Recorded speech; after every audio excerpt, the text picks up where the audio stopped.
अगर आप भी चाहते हैं नए वीडियो एवं नए ऑडियो देखने एवं सुनने के लिए तो हमारे गोल्ड स्टूडियो चैनल को सब्सक्राइब जरूर करें एवं बेल आइकन दबाना ना भूलें।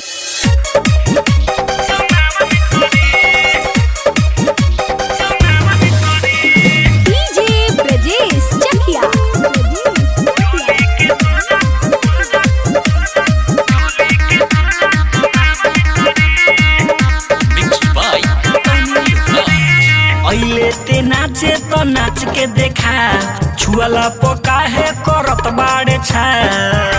अरे रे छौरी आइल बाड़े नाचे तो नाच के देखा छुअला पका है करत बाड़े छा। धरे दिलई का जवन धरी जवन धरी जवन धरी तबे नु 10-10 के नोट से पता रखी चोली के तोरा चुमावन करी। तबे नु 10-10 के नोट से पता रखी चोली के तोरा चुमावन करी।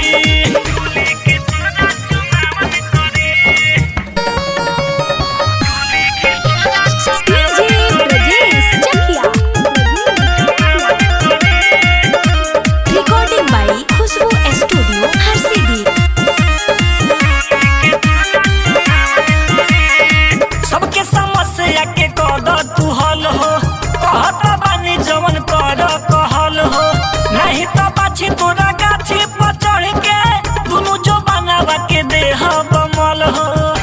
अरे बाछी बुझ सबके समस्या के कर तू हल हो कहत बानी जवन कर कहल हो।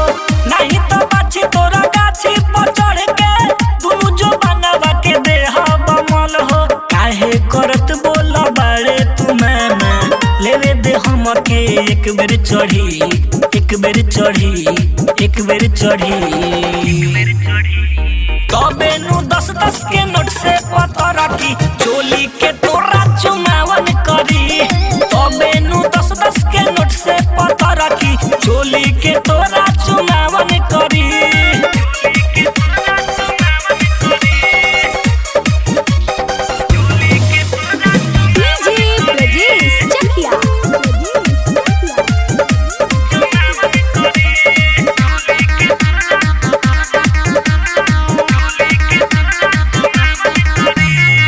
धीरज दीवाना कहे आलोक गोस्वामी हाथ में तोरा धारा दी बानी। पानी पड़ी तोरा जग में जेतना ओतने जल्दी तोरा गाछी नु जानी। धीरज दीवाना कहे आलोक गोस्वामी हाथ में तोरा धारा दी बानी। पानी पड़ी तोरा जग में जेतना ओतने जल्दी तोरा गाछी नु जानी। लहई सिका करे दहो में टीका कुछो नहीं तोरा भातरा करी भातरा करी भातरा करी। तबे नु 10-10 के नोट से पता रखी चोली के तोरा चुमावन करी। तबे नु 10-10 के नोट से पता रखी चोली के तोरा